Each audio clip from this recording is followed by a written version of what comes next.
In the bustling town of Brookdale, where life moved fast and voices filled the air, there lived a girl named Amara. Unlike others, Amara was born without the ability to speak. While children around her shouted, sang, and laughed loudly, Amara expressed herself only through her eyes, her smiles, and the swift movements of her hands. But deep within her heart, she carried a fire, a dream that words could never capture. She wanted to run, not just for herself, but to prove that silence could be more powerful than noise. At school, when Amara joined sports class, some children mocked her. "How will a girl who cannot even shout cheer for herself win a race?" they sneered. Amara lowered her gaze, but inside she whispered to herself, "I will show them through my steps." One afternoon, Amara stood at the starting line for her very first 200-meter race. The whistle blew, and the runners dashed forward. Amara's legs pumped with determination, her breath steady.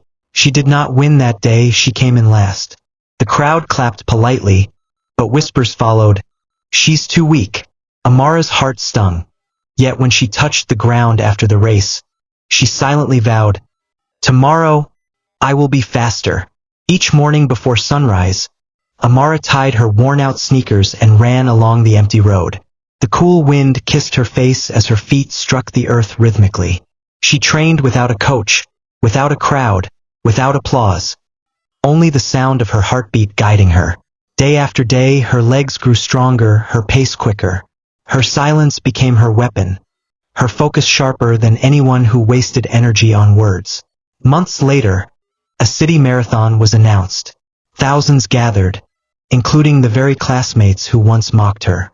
Amara stood at the starting line, her hands trembling, but her eyes blazing with quiet fire. When the gunshot echoed, runners surged forward. Some sprinted too fast at the start, some slowed midway, but Amara kept her steady rhythm.